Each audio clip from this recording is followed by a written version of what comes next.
Oui, montre l'œuvre que Christ est venu pour accomplir pour nous. Christ a accompli pour toute l'humanité, en particulier pour nous le couple. Ce que la Bible dit, car Dieu a tant aimé le monde, il a donné son Fils unique, afin que quiconque le croit ne mérite point. Le salut a été mis en évidence par Jésus-Christ. Et c'est là pour quiconque le veut. Pourquoi? Puisque beaucoup de gens présentent un peu des excuses.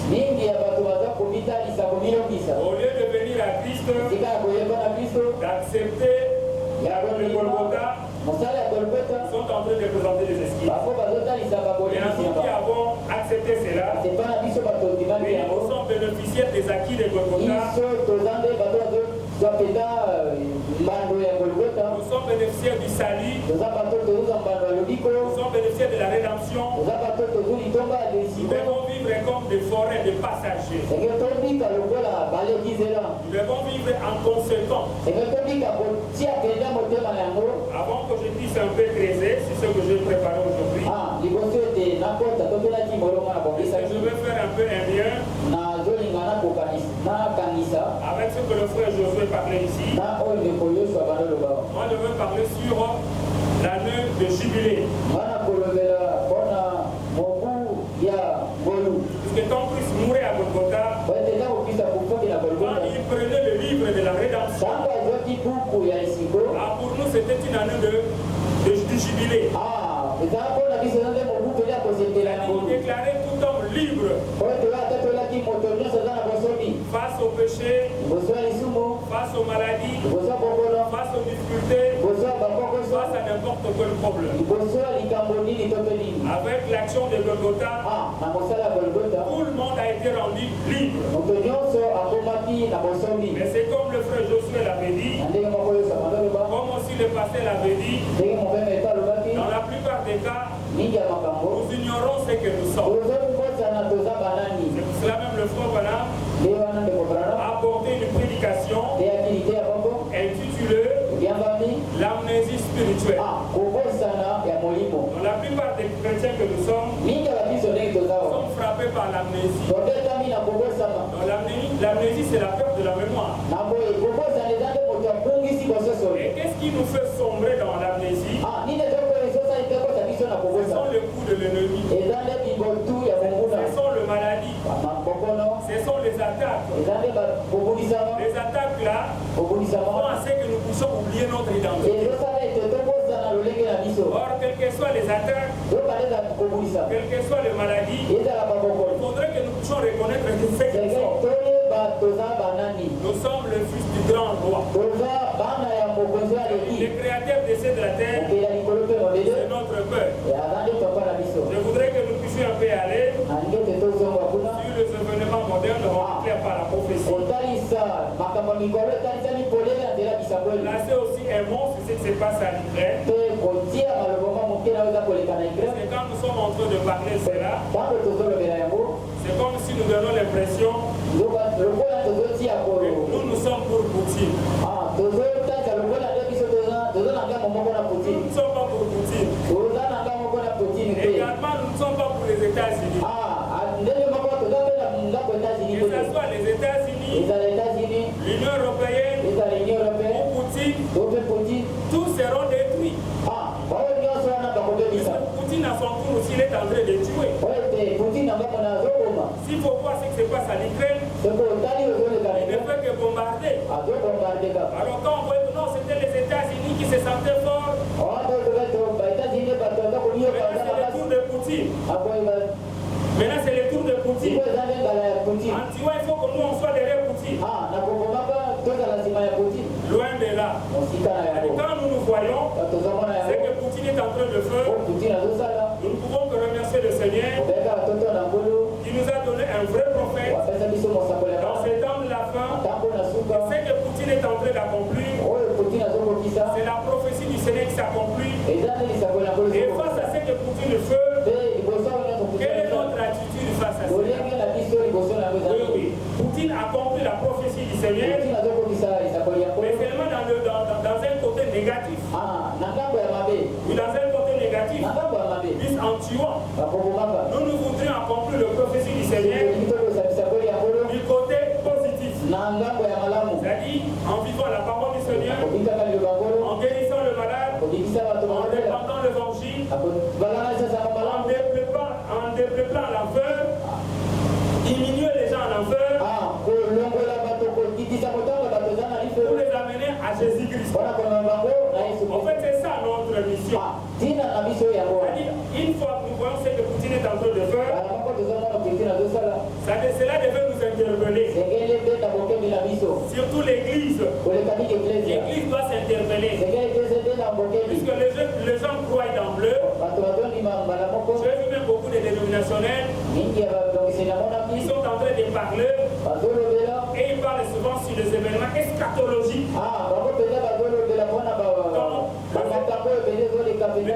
Les événements désastreux. Donc de la fin. Or nous on n'est pas là pour la fin du monde. Et la fin du monde n'intervient pas d'emblée là. Beaucoup de gens croient qu'en tout cas c'est la 3e guerre mondiale. Mais nous avec la prophétie, nous pouvons attester au peuple de Dieu. Aussi vrai que nous l'épouse nous sommes là. Point de nous l'idée de la 3e guerre mondiale. Pour ainsi dire, que la 3e guerre mondiale ne peut pas s'accomplir avec nous sur la terre. Voilà la vraie vision. Voilà, c'est là où le serviteur de Dieu doit bâtir le peuple de Dieu. C'est-à-dire avant que la 3e guerre mondiale éclate, il faudrait que l'Église épouse puisse être ôtée de la terre. Les déluges ne pouvaient pas descendre. Aussi vrai qu'Enoch était là. Enoch devait être enlevé. Et l'Église épouse est comparable à Enoch, qui est le 7e depuis Adam, et qui était disparu, puisqu'on n'avait plus vu. Et nous aussi, nous sommes au 7e âge de l'Église. C'est avec nous que l'action de l'enlèvement va s'accomplir. Voilà pourquoi nous pouvons expliquer à tous ces dénominationnels qui croient que c'est bientôt là, la 3e guerre. La 3e guerre mondiale. On va dire non. Aussi vrai que nous sommes là, cette 3e guerre mondiale ne peut pas avoir lieu. Il faudrait que nous puissions être enlevés. Je m'entretenais avec un collègue pasteur, toujours appelé à ce sujet. Il m'a dit, mais comment toi tu parles avec beaucoup d'assurance que ce n'est pas encore la 3e guerre mondiale? Puisque je suis encore sur la terre. Il s'était vraiment trop estomaqué là. Je suis membre de l'église épouse. Voilà pourquoi donc un message m'a été adressé. Vous savez, il faut que chacun puisse un peu donc s'attribuer le message personnellement. Éviter un peu l'esprit de collectivité. Donc des groupes. Il faudrait que tu puisses t'approprier individuellement l'enlèvement. Aussi vrai que tu vas t'approprier de l'enlèvement, c'est comme ça que tu auras une vie conséquente face à ce monde, face à la convoitise, face à la corruption. Tu es en train un peu de battre un peu dans ce monde. Ce qui se passe avec Poutine, c'est comme ce que je suis avenu. Quand vous verrez Jérusalem être investi, celui qui est sur le toit ne puisse pas descendre. C'est-à-dire, tous nous en connaissons que le général romain, Titus, il était venu pour la première fois.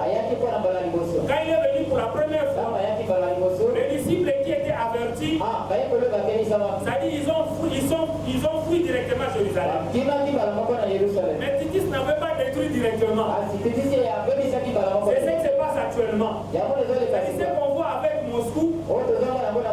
Sachez qu'il y aura une accalmie. Sachez qu'il y aura un compromis. vont s'entendre. Pourquoi ils vont s'entendre? Dites-les que puisque toi tu es encore là. Voilà pourquoi ils vont trouver un compromis. Il y aura un cessez-le-feu.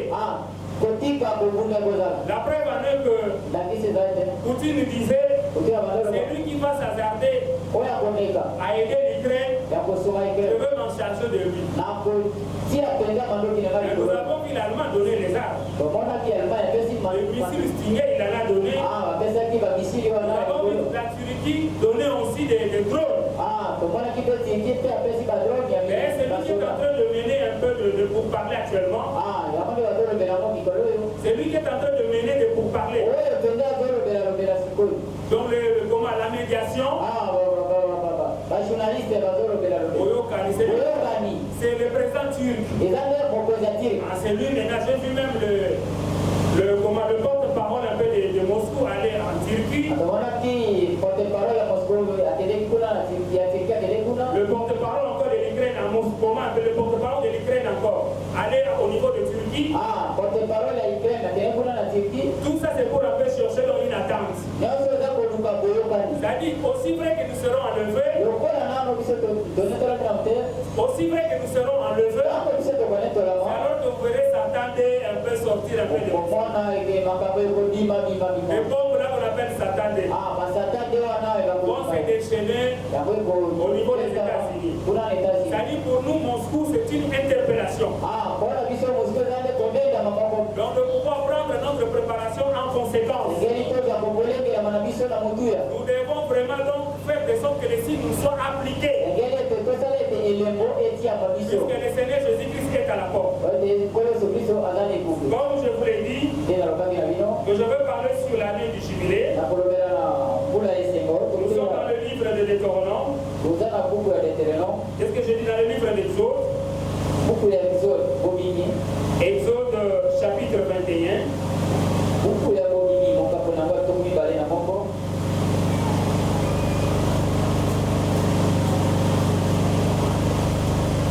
Exode chapitre 21. Nous prenons à partir du verset 1er. Nous lisons au nom du Seigneur Jésus-Christ. Exode chapitre 21. Le verset 1er. Voici les lois que tu leur présenteras. Si tu achètes un esclave hébreu,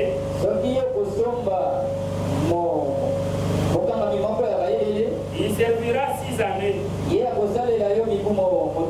Mais la 7e, il sortira libre, sans rien payer. S'il est entré seul, il sortira seul. S'il avait une femme, sa femme sortira avec lui. Si c'est son maître qui lui a donné une femme, et qu'il avait eu des fils, ou des filles, la femme et ses enfants seront à son maître. Et il sortira seul. Si l'esclave dit, j'aime mon maître, ma femme et mes enfants, je ne veux pas sortir libre. Alors son maître le conduira devant Dieu et le fera approcher de la porte ou du poteau, et son maître lui percera l'oreille avec un poinçon, et l'esclave sera pour toujours à son service. Et le Seigneur ajoute de riches bénédictions à la lecture de sa parole. Vous pouvez vous asseoir. Comme nous l'avons dit de l'entrée de jeu,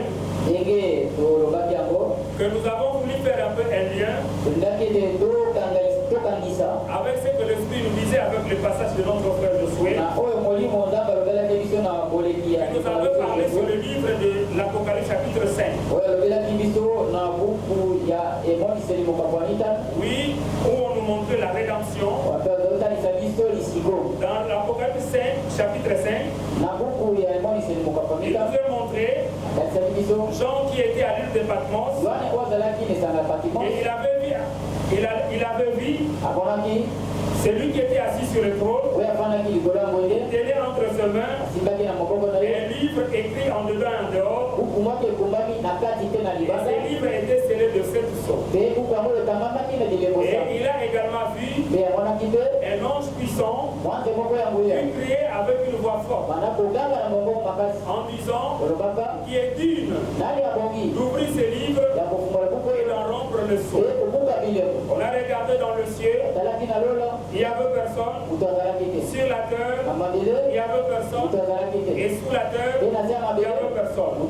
Et l'ange avait pleuré beaucoup, puisqu'il n'y avait personne qui était digne d'ouvrir ce livre et d'en rompre le sceau. Et c'est alors on lui a brandi, il y avait un agneau qui était là comme immolé. Et cet agneau, il s'était avancé, il a pris le livre et il en a commencé à dérouler ou à en ouvrir. Et avec la révélation, on nous montre que ce livre, c'était le livre de la rédemption. Le frère Branham dit, le livre en question, c'était le titre de propriété. Après que le diable avait entraîné Ève et Adam dans la chute, le Seigneur n'avait pas voulu que le titre de propriété puisse être détenu par le diable, puisqu'il a de mains sales. Le Seigneur lui-même avait récupéré le livre et le livre entrait entre les mains du Seigneur. Mais comme le Seigneur dans son amour, il ne voudrait pas que l'homme puisse être perdu éternellement. Et lui-même étant Dieu, étant Elohim, il ne pouvait pas sauver. Voilà pourquoi dans le ciel, on ne pouvait pas trouver quelqu'un de digne devant un peu délivrer l'homme. Je vois que le frère Josué en a aussi bien parlé. Il est allé illustrer cela dans le livre de Lévitique ou dans le livre de Lévitique. Il nous a été montré qu'en Israël, le terre ne pouvait pas se vendre à toujours. Et au niveau de l'Israël, que si un Hébreu devenait pauvre et qu'il lui était arrivé de vendre un peu sa propriété, son frère qui avait acheté cela devait le garder pendant beaucoup d'années. Mais il y aura une année de jubilé. Pendant cette année de jubilé, une fois que les trompettes vont retentir, il faut un peu rendre à son frère ce qu'il t'avait vendu. Si l'année du jubilé tardait encore et que les frères sentaient, il faut que je rentre un peu dans ma propriété. Il pouvait chercher son plus proche parent pour un peu lui racheter, c'est-à-dire en rachetant pour lui ce que lui-même avait vendu. Alors par rapport à ces livres de Lévitique, la révélation montre que le Seigneur étant Elohim, le Dieu tout suffisant, celui qui vit par lui-même, il ne pouvait pas sauver l'homme, étant le tout puissant. Or maintenant, le salut de l'homme ou le rachat de l'homme devait passer par le plus proche parent. Le plus proche parent de l'homme voudrait dire, il faudrait quelqu'un qui a la même constitution que l'homme. Il faut quelqu'un qui devait venir un peu dans la chair humaine. Voilà pourquoi Jésus-Christ était venu dans le monde. Le Seigneur a créé de ces livres de la vie qu'il a placé chez Marie. Et le Christ a tabernaclé. Et le Seigneur Dieu Tout-Puissant est devenu le plus proche parent de l'homme par Jésus-Christ. Et ce n'est qu'à ce stade-là que le Créateur voulait un peu racheter. Et voilà pourquoi partant de cela, si nous voulons rentrer encore dans ce que nous avons lu, qu'un Hébreu qui s'est vendu à son frère à cause de sa pauvreté, il s'est vendu pour devenir esclave. L'Écriture montre qu'il devait travailler chez son frère pendant 6 années. La 7e année, ça doit être un peu l'année où toi qui avais acheté ton frère, tu devais un peu le libérer. À cause un peu de la 7e année, il y avait des trompettes qui retentissaient pour attester que la 7e année a été accomplie. Il faudrait rendre ton frère esclave libre. Il faudrait que tout ce qui était esclave à cause de la 7e année puisse être déclaré libre. Or, si nous sommes en train de nous appliquer, la Bible nous dit tout ce qui a été écrit a été écrit pour notre instruction. Quand nous sommes en train de lire dans l'Ancien Testament, comme nous l'avons toujours dit, nous devons les contextualiser par rapport à nous. Oui, nous aussi, il y avait une 7e année qui a été retentie pour nous, où nous sommes censés être déclarés libres. Vous pouvez me poser la question, à quand cette 7e année a été retentie pour nous?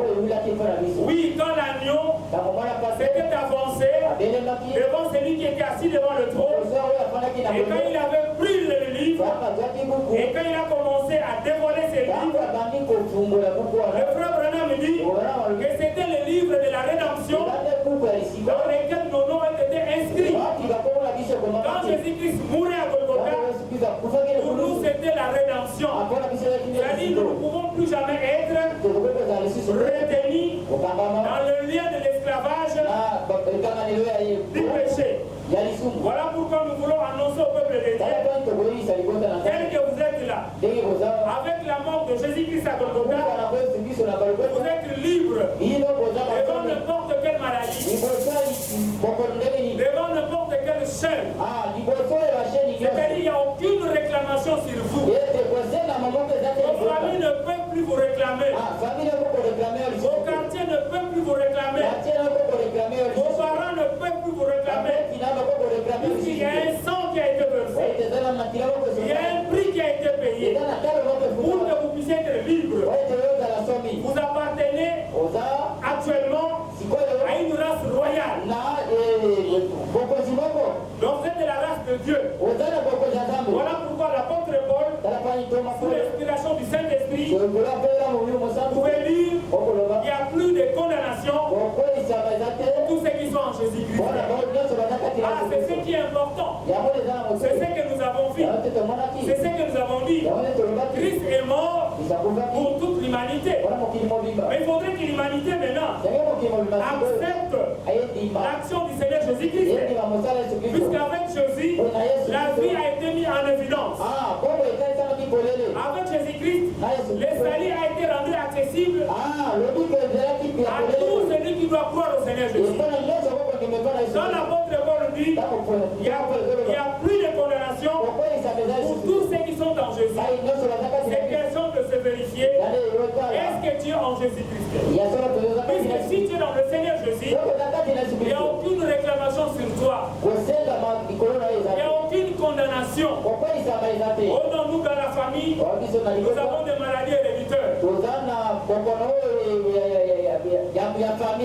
Donc héréditaires qui se succèdent. Croyez-moi cet après-midi, avec Jésus, ce lien a été rompu le jour où tu avais accepté le Seigneur Jésus. Puisque nous croyons, c'est le Seigneur Jésus qui avait dit, tout pouvoir m'a été donné. Nous avons dans le ciel, sur la terre et sous la terre. Donc il n'y a aucun lien ne peut résister à notre Seigneur Jésus-Christ.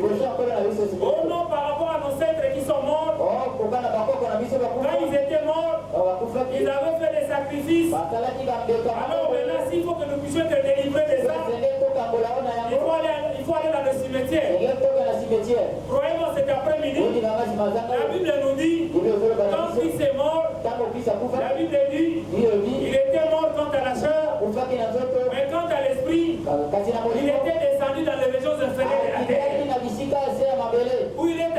tous vos ancêtres. Il les a retiré toutes les clés. Il les a dépouillés contre toutes les cérémonies.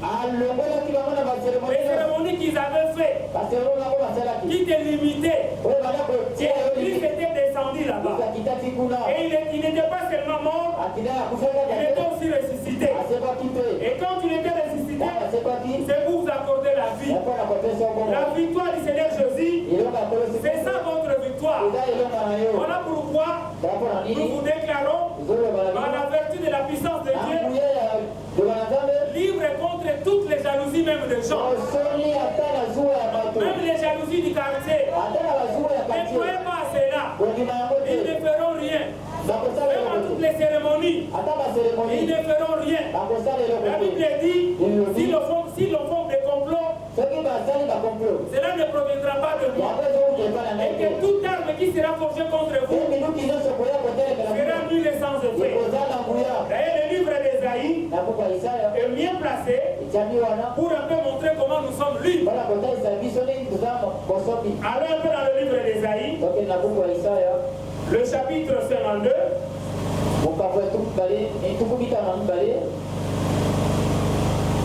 Nous sommes en train de parler du cycle du peuple de Dieu. Notre souci, c'est de vous rendre un peu conscient de votre statut, de votre identité. Donc quand nous disons que nous sommes les enfants de Dieu, il faudrait que chacun de nous puisse les intérioriser. Que chacun puisse l'intérioriser. Puisse le mettre dans son cœur. Pas se demander, mais le placer dans son cœur. Et je suis un fils du Dieu puissant. L'écriture dans le livre d'Ésaïe, Ésaïe chapitre 52. Le verset 1 dit ceci. Réveille-toi. Réveille-toi. Réveille-toi. Réveille ta parure Sion. Réveille ta parure Sion. Lata Yosiona. Réveille ta parure Sion. Lata Yosiona. Réveille tes habits de fête, Jérusalem. Lata Jérusalem. Ville sainte. Quand nous sommes en train de lire la Bible et que vous voyez Sion, vous voyez Jérusalem, il faut mettre qu'il s'agit de l'église. Et puis il ne s'agit pas de n'importe quelle église, il s'agit de l'église épouse. Puisque nous appartenons à l'église épouse. Voilà pourquoi nous devons nous attribuer toutes les belles promesses écrites dans la parole du Seigneur. L'Écriture dit, il n'entrera plus chez toi ni incirconcis, ni impie. Secoue ta poussière. Lève-toi. Mets-toi sur ton séant.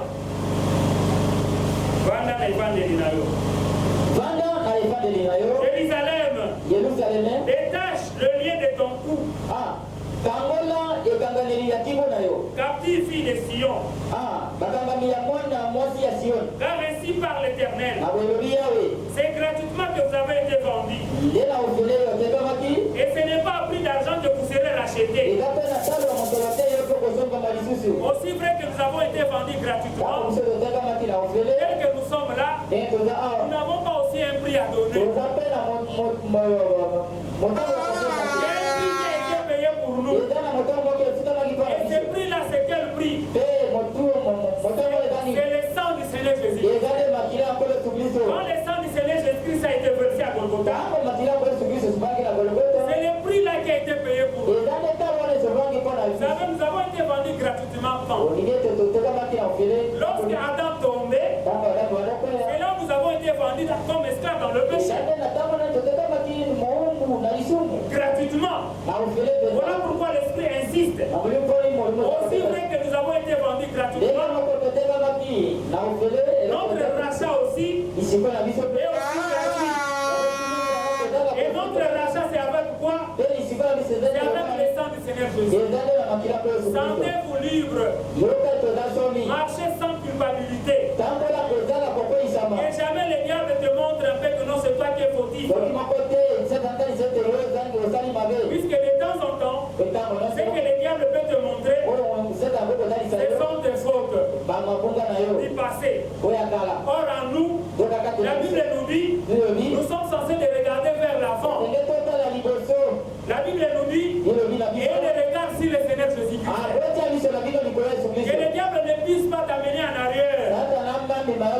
Puisque si t'amène en arrière, si ta vie passée, si tes fautes du passé, même si les erreurs que tu as commis il y a 30 minutes, tu peux te condamner inutilement. Il faut plus regarder sur Jésus, sur le sang qu'il avait versé. Puisque le sang du Seigneur Jésus, pour nous c'est un détergent par excellence. Quand vous acceptez le sang de Jésus, tu es plongé dans ce détergent. Et toutes tes fautes sont dissimulées dans ce sang de Jésus. Et sont retournées chez le diable lui-même. Voilà pourquoi, en dépit de toutes les accusations que le diable peut faire devant Dieu, nous sommes déclarés toujours justes. Puisque le sang du Seigneur Jésus est encore sur le trône. Il est en train d'intercéder pour nous. Voilà pourquoi, tel que vous êtes là, il ne faut jamais vous culpabiliser. Enlevez un peu dans votre esprit, toute culpabilité. Si le diable veut te montrer une culpabilité, il faut que tu lui montres le sang de Jésus. Il faut que tu lui montres la parole du Seigneur. Et le Seigneur m'a déclaré libre. Aussi vrai que je suis libre, quand le Seigneur me dit je suis libre, je suis libre. Puisque la Bible dit, si le Fils vous a franchi, vous serez réellement libre. La Bible dit, vous connaîtrez la vérité et la vérité vous affranchira. Est-ce que vous dans le Seigneur Jésus-Christ? Voilà la grande question que nous sommes censés de nous poser cet après-midi. Puisque la Bible dit, il n'y a aucune condamnation pour tous ceux qui sont dans le Seigneur Jésus. Donc cet après-midi, que chacun de nous puisse examiner si et seulement si il est dans le Seigneur Jésus. Parce que quand tu es en Christ, c'est alors que toutes les réclamations de l'ennemi sont considérées comme étant du sable mouvant. Puisque le Seigneur, la Bible dit, le Seigneur est ma lumière. Et qui aurais-je crainte? C'est lui qui est notre lumière. C'est lui qui éclaire notre chantier. Notre sentier est contrôlé par le Seigneur. Et de plus, l'Écriture dit, l'ange du Seigneur campe autour de ceux qui les craignent pour les arracher contre tout danger. La plus grande préoccupation, il faudrait que chacun de nous puisse vérifier si et seulement si il est dans le Seigneur Jésus. Pourquoi? Puisqu'il y a un prix qui a été donné. La rançon a été donnée. Il n'y a aucune maladie qui peut dominer sur toi. Il n'y a aucun lien qui peut persister contre toi. Tout ce que les hommes peuvent dire, cela n'aura aucun impact. Aussi vrai que toi tu es dans le Seigneur Jésus. Puisque nous considérons ce que le Seigneur Jésus a fait. Et nous considérons ce que la parole nous a donné. C'est comme ce que nous disait le frère Josué. Que la parole du Seigneur pour nous, c'est une puissance. C'est-à-dire nous n'avons pas parole seulement comme théorie. Nous avons comme parole puissance de Dieu en nous. La Bible nous montre que tout ce qui a été créé a été amené en existence par la parole du Seigneur. Et puis c'est cette parole que nous avons reçue. Et au nom de cette parole, nous devons être plus que vainqueurs. Au nom de cette parole, nous devons mettre tous les démons en débandade. Au nom de la parole du Seigneur, nous devons déclarer ni l'essence de feu, toutes les malédictions que le diable peut lancer contre nous. Puisque lui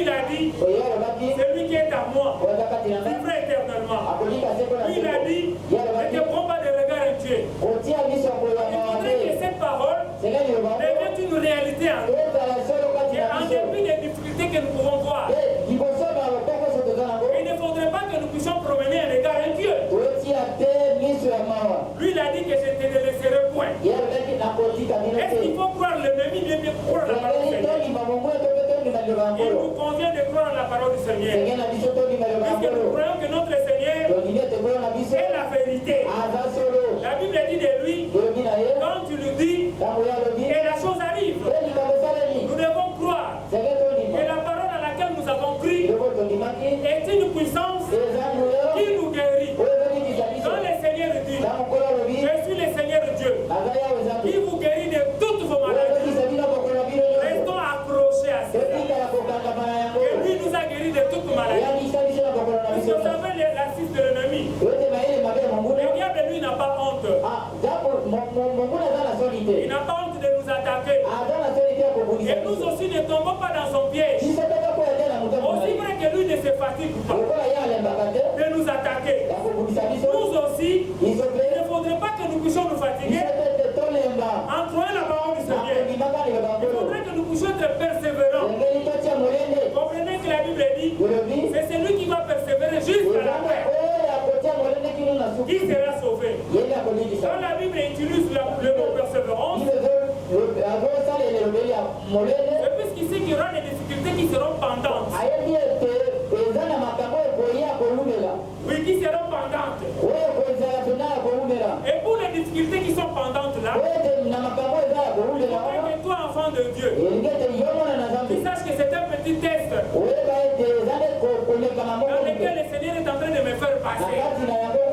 Je veux voir jusqu'où je peux supporter l'épreuve. Je veux voir jusqu'où je peux lui faire confiance. Je sais que le Seigneur poursuit avec nous. Puisque la guérison est là. Le salut est là. La délivrance est là. Et cela, c'est à notre disposition. Et le salut en question, la délivrance, la guérison, c'est un homme. Mais qui est cet homme-là? C'est le Seigneur Jésus. Et le Seigneur Jésus, c'est celui qui est en nous. La Bible dit, petits enfants, celui qui est en vous est plus grand que celui qui est dans ce monde. Qui est dans ce monde, sinon c'est légal. Il ne faudrait pas que nous puissions perdre connaissance. Et quand nous avons le grand roi, il a tabernaclé en nous. Aussi vrai qu'il est là, c'est lui qui a la commande. C'est lui qui a la gestion. Et toute notre vue. Tout ce qui peut arriver là-bas, il faut le mettre du côté test. Le Seigneur veut seulement éprouver ta foi. La Bible dit, le légères afflictions du moment présent ne saurait être comparable à la gloire à venir. Oui, oui. C'est qu'on ressent des légères afflictions. Il ne faudrait pas que ton esprit soit un peu arrêté sur les légères afflictions. Il faudrait que ton esprit puisse être attaché à la puissance de Dieu, à la puissance de la résurrection. Vous savez que Christ en nous, c'est l'espérance de la gloire. Vous savez que nous avons double vie en nous. Nous bénéficions dans ce monde et nous avons encore à bénéficier dans le monde à venir. Voilà pourquoi il ne faut pas envier les païens de ce monde qui apparaissent être un peu florissants. C'est comme s'ils sont épargnés. Il y a des grands tourments qui leur sont réservés. Il ne faut jamais donc les envier. Ce sont les misérables. Tout celui qui n'a pas le Seigneur Jésus, c'est un misérable. Est-ce que c'est à vous d'envier un misérable? Mais bienheureux c'est vous. Dont la Bible dit, l'honneur est pour vous. Y croyez. Y croyez en qui? Y croyez dans le Seigneur Jésus. Il faudrait que chacun de nous prenne un peu conscience que les difficultés, que les maladies ne te fassent pas oublier. C'est comme ce que nous avons dit au début. Le frère Bonhomme a parlé sur l'amnésie. Donc l'amnésie, c'est la perte de la mémoire. Il a démontré, en illustrant par un vieux soldat américain qui était allé dans la bataille. Et dans cette bataille, après avoir assisté à beaucoup de coups de rafale, dans des missiles comme ceux qu'on voit un peu en Ukraine, aussi vrai que les soldats en question étaient dans le front, et après que la guerre avait pris fin, les soldats en question étaient devenus des traqueurs.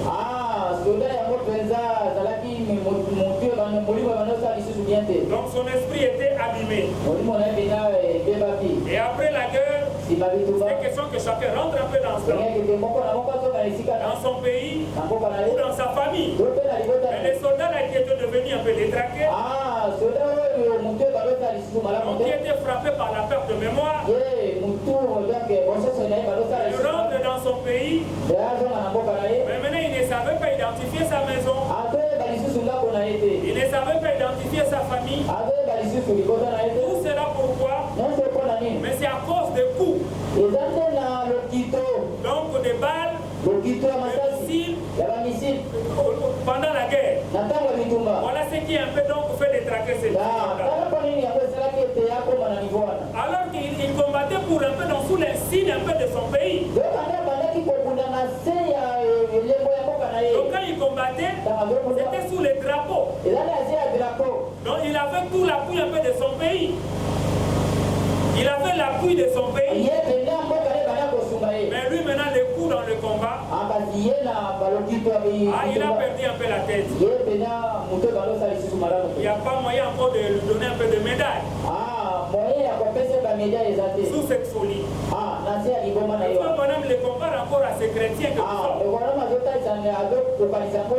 pourquoi nous avons dit il y a certaines maladies qui peuvent te rendre même incrédule. Si ne te rendre même pas incrédule puisque c'est trop fort, mais ça dit de t'amener un peu à douteux sur ton intimité avec Dieu. Tu peux te poser mille et une questions. Mais Seigneur, avec tout ce parcours avec toi, pourquoi tout ceci m'arrive? Pourquoi cette maladie ne m'inquiète pas? Pourquoi un peu tout ce que mes ennemis m'envoient m'atteint facilement? C'est une amnésie. Donc à chaque fois que tu arrives un peu à ce stade, où tu commences un peu à te poser mille questions autour de ta relation avec Dieu, autour de la puissance de Dieu, et que tu commences un peu à douter si c'est que le Seigneur avait fait. Tu poses des questions, mais c'est que je lis ici. Et pour l'apôtre Paul, quand il passait, et que son ombre pouvait guérir les malades. Ou que quand un mouchoir pouvait toucher l'apôtre Paul, et on pouvait aller l'appliquer chez les malades, et les malades étaient guéris. Mais moi je suis ici devant la veste que le pasteur Karamba m'a répété après la prière. Mais la maladie continue, Mais moi je suis là, je ne manque même pas de veiller. Mais comment cette maladie continue? J'ai dit miracle aussi, je suis là. Mais comment cette maladie continue? Mais comment il semble que je suis un peu comme vulnérable. On peut m'attaquer facilement. Non, ne croyez pas à cela. Mettez tout cela de côté.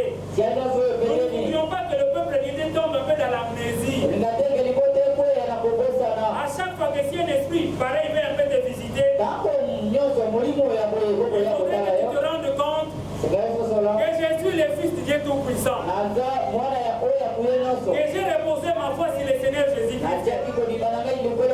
Lui qui m'a dit que celui qui croit en moi, il ne peut pas mourir.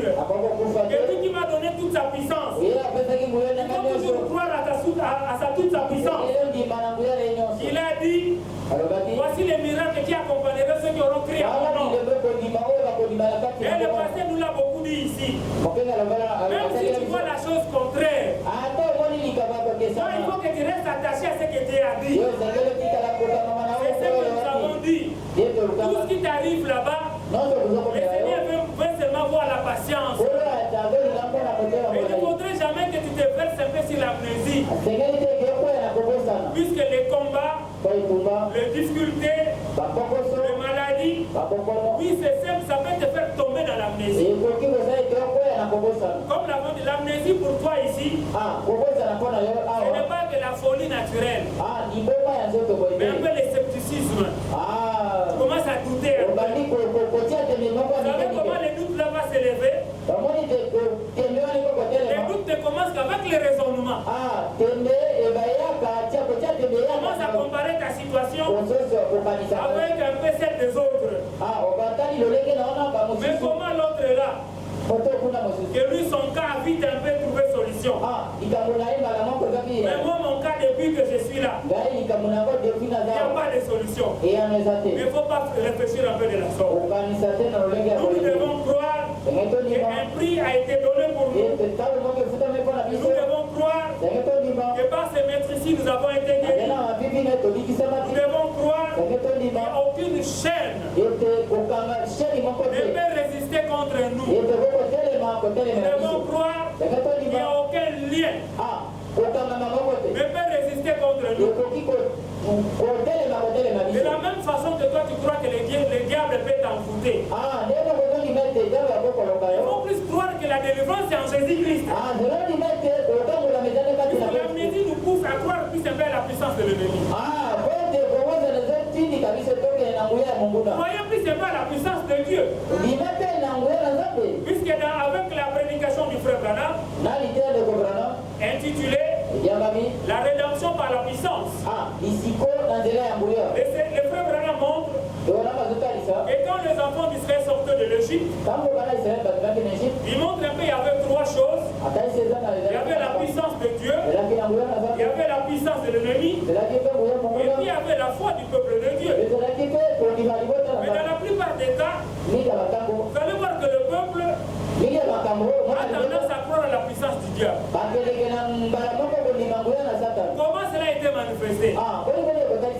Quand les enfants d'Israël ont vu un peu donc la mer rouge.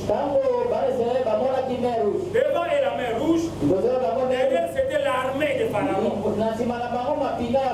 Directement c'était l'amnésie chez le peuple. Ils ont oublié que c'est le Seigneur qui a bâti les Égyptiens. Il a commencé à changer leur eau un peu en sang. Et après il les a sortis un peu de mouches. Et il a frappé tout le premier né des Égyptiens. Tout ça c'était une perte de mémoire chez les enfants d'Israël. Directement ils tremblotaient, voilà un peu l'armée qui arrive. Mais l'armée là que vous avez laissé, qui vous a laissé sortir. Mais comment vous qui étiez là, ils n'ont pas pu vous maintenir dans les liens. Et pendant que le Seigneur vous a libéré, et qu'ils vont vous suivre. Oh, c'est du sable mouvant. C'est ça avec le peuple de Dieu. Les gars, vous avez déjà raté. Depuis les seins maternels. Pendant que c'était inconscient. Et c'est maintenant que tu es en crise. Et que lui va te vaincre. Et regardez pas à lui. Regardez la toute puissance de Dieu.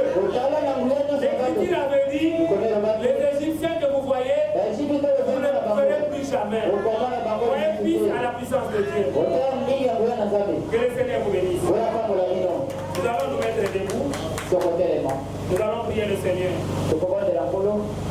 Bien-aimé Père Soleil, Dieu Tout-Puissant, nous te disons merci de tout cœur pour cette parole qui vient de nous être accordée. Seigneur, c'était pour consoler nos cœurs et nous montrer seulement notre position, Seigneur en Christ. Et tu veux que nous puissions, Seigneur, voir si réellement nous y sommes. C'était une interpellation pour chacun de nous, Seigneur. Ce soir, oh, nous te disons merci. Merci pour la rédemption. Merci pour le sang versé. Merci pour le prix qui a été payé. Merci, Seigneur Jésus, car par tes meurtrissures, nous avons été guéris. Merci, Seigneur Jésus, pour la guérison qui a été pourvue à Golgotha. Merci, Seigneur Jésus, car nous ne sommes plus des esclaves, mais nous avons été libérés. Car la Bible dit,